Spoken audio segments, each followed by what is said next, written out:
Ladies and gentlemen, welcome back to another video. Today we're going to be going over 12 players that I want to really keep my eye on over these next couple of weeks. Take that for really what you will, whether you want to bench these guys, whether you just want to, just monitor how they're doing. It's totally up to you. But if you do enjoy this video at the end, make sure to drop a thumbs up and subscribe to the channel if you are new. We're going to be starting off this list with Dalvin Cook. And the reason that he's on this list, had a pretty bad game against Dallas, although the entire Minnesota Vikings team had a bad game. I mean, they only scored 3 points against a Dallas defense that just was locking them up the entire time. Kirk Cousins, after 4 o'clock, just an absolute disaster. But these next couple of weeks, I really want to see how he does against the New England Patriots and the New York Jets.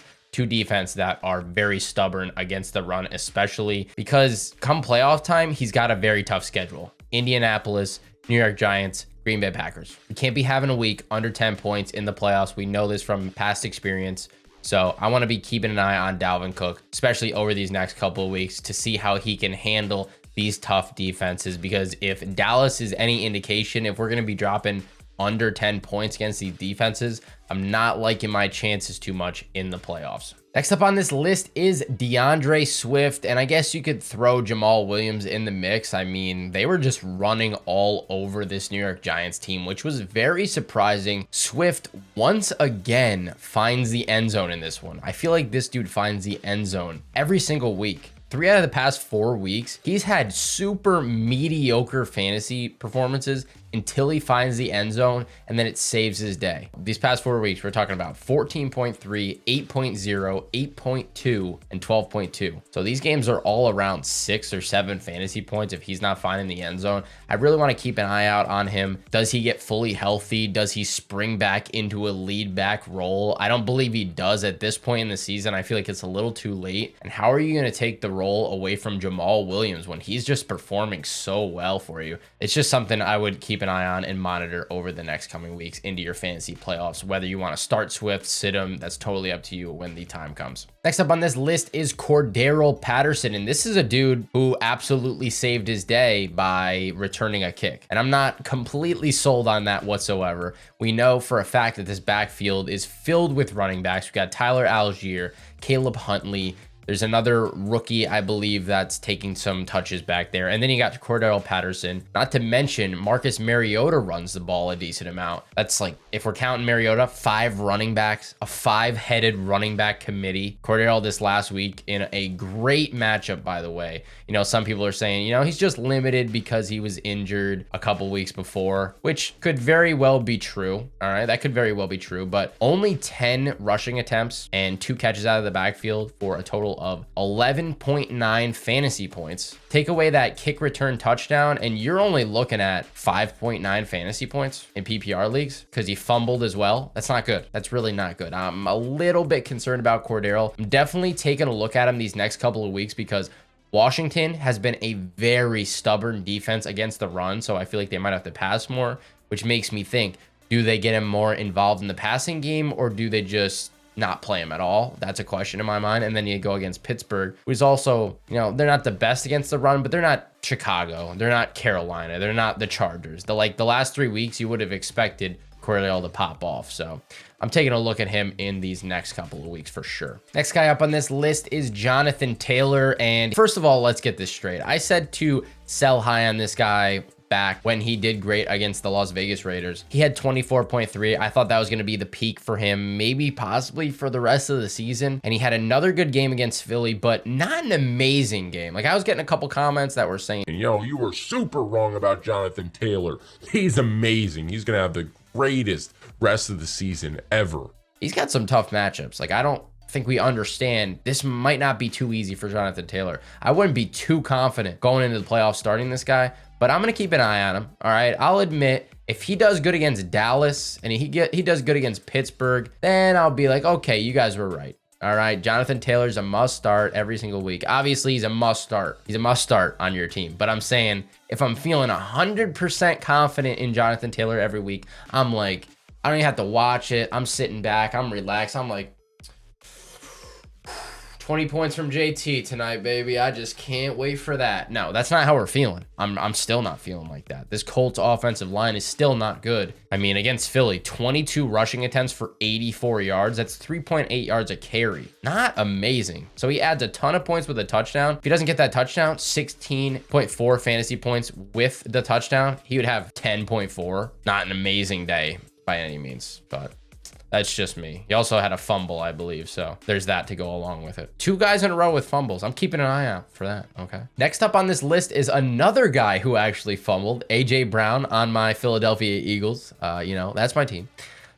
Barely beating the Colts 17-16 this week. Absolutely awful performance again. I was about to give up my fandom after that game, but back to AJ Brown here. 1.7 fantasy performance against the Washington Commanders, and then 9.0 in PPR leagues with a fumble against the Indianapolis Colts this week. That's 2 back-to-back weeks where we're under 10 points for AJ Brown. He hasn't done that all season in the beginning. I will admit their schedule earlier on was a lot easier than it's going to be. So we have to see how AJ Brown adapts to the tougher coverage going forward. We got Green Bay, Tennessee, New York Giants, and we skipped the Bears because that should be quite the easy matchup, if I'm not mistaken. Dallas Cowboys ended off with the Saints. I'm definitely keeping an eye on AJ Brown. Not loving the schedule, but AJ Brown is just such a talented individual that I don't think it matters. Maybe lower expectations a bit. We'll see what happens in the upcoming weeks with AJ Brown. Next up on this list is Antonio Gibson, and I'm actually going to throw in Brian Robinson Jr. in the mix too. I really want to see who takes over this backfield because we're talking about it last week in the trade video. I was saying, go get yourself Antonio Gibson very cheap because this guy is looking like he might be taking over that role again. Like this backfield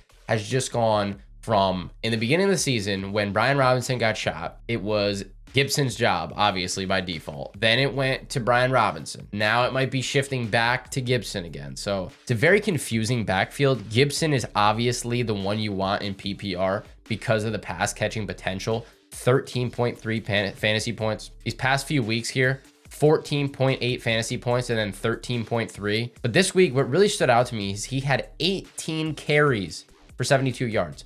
That is more than Brian Robinson had. And Brian Robinson is supposed to be the starter. I think Robinson ended with 15 carries for 57 yards. So I don't know. Is Gibson the lead back? Is Robinson the lead back? We're just going to have to wait and see, in my opinion. But if I'm going to own one in PPR, it's probably going to be Antonio Gibson.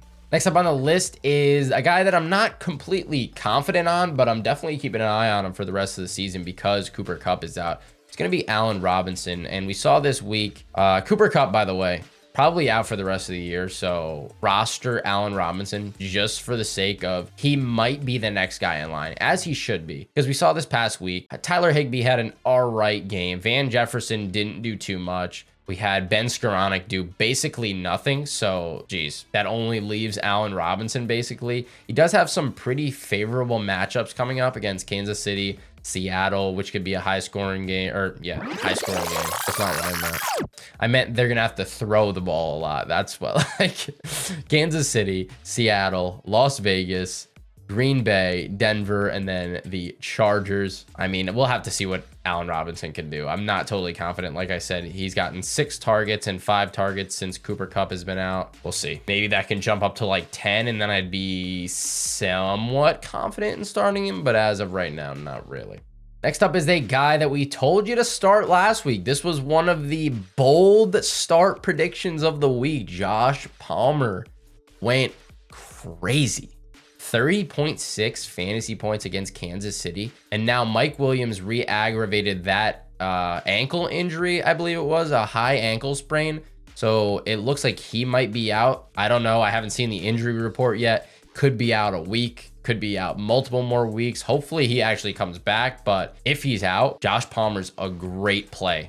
All right, he's playing Arizona next week, Las Vegas, Miami. Love all those matchups. When it gets to playoffs, you're a little bit concerned. I mean, Tennessee, Indy, not amazing matchups at all. Those are actually very tough. But these next 3 weeks, if Mike Williams is out, I'm keeping an eye on Josh Palmer. If I have him, probably starting him. I'm not going to lie to you. Next guy up on this list is going to be actually two people, Rachaad White and Leonard Fournette. Rachaad White has been making an appearance in a lot of these videos lately because I do think he could be the lead back here by the end of the season, but that's what I want to keep an eye on. The snap count between Leonard Fournette and Rachaad White, whether Lenny's going out for more passes than Rachaad White or vice versa. I just want to really, you know, see what's going on with this Buccaneers backfield. If you own both of them, that would be probably the ideal situation. So, you know, if one takes over, I mean, let's be real here. If anybody's going to take over, it's not going to be Leonard Fournette going back and, you know, taking the full role away from Rachaad White with how he's been playing. It's going to be the opposite. So I'm shifting the focus. I want to see if Rachaad White takes Leonard Fournette's job. I'm going to lock it in. I'm going to lock that answer in. That's what I'm going to take a look at over the next couple weeks. Next up, we have Garrett Wilson. And I just got done saying that Garrett Wilson was looking pretty consistent. You know, the 2 weeks before this crapper, he had 17.5 and 17.9 in PPR leagues. This past week, he dropped a 3.2. The whole Jets offense looked like crap. So that's what I'm taking a look at over the next couple of weeks. Is this offense going to be consistent? Are we going to have horrible games? I know it was the toughest matchup they're going to see for the rest of the season in New England, but I mean, Garrett Wilson before that against New England, the same defense, 17.5 fantasy points this week. 3.2. I don't know. It's more on Zach Wilson than it is on Garrett Wilson, but still, it's very concerning. So I'm going to take a look at that over the next couple weeks. Next up, we have Gabe Davis. And I've been telling you guys, I want to see that consistency, especially with this next game against Detroit. I want to see him, you know, stay around that 7, 8, 9, 10 target mark. Last 2 games for Gabe Davis, 21.3 fantasy points at 11.8. I mean, for Gabe Davis, 11.8.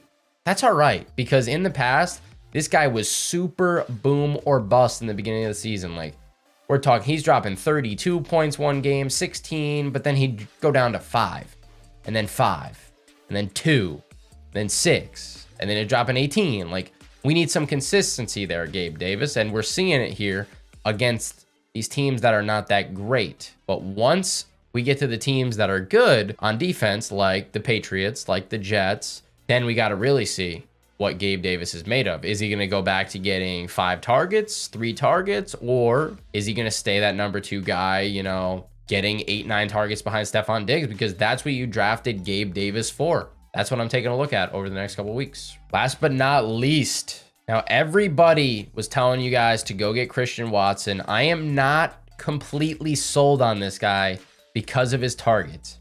He's got like 5 touchdowns in 6 receptions. That is not sustainable by any means. My standards, I'm taking a look at both of these guys over the next couple of weeks. The reason that I still prefer Lazard, even though everybody is on the Christian Watson bandwagon right now, is because of the targets. I mean, we're talking about Lazard over the last 3 weeks. He dropped a deucer against Dallas. He dropped a 7.5 performance against Dallas in PBR. But against Detroit, 10 targets. Against Tennessee, 11 targets. He had almost double the targets of Christian Watson, and Christian Watson doubled his points. So, I mean, the efficiency is really the problem that you're looking at with Allen Lazard, but I don't think you can really bench him. Going against Philly next week and then Chicago, then the Rams, Miami, Minnesota. I like the matchups for the rest of the year. I really do, but we're going to be really taking a look at, is Christian Watson going to get more targets? Is he going to be that number 1 guy in Green Bay, or does Lazard reclaim it? We'll have to see as time goes on. But anyways, guys, if you enjoyed this video, drop a thumbs up on it. Subscribe to the channel if you're new. I will catch you in the rankings videos. Peace out.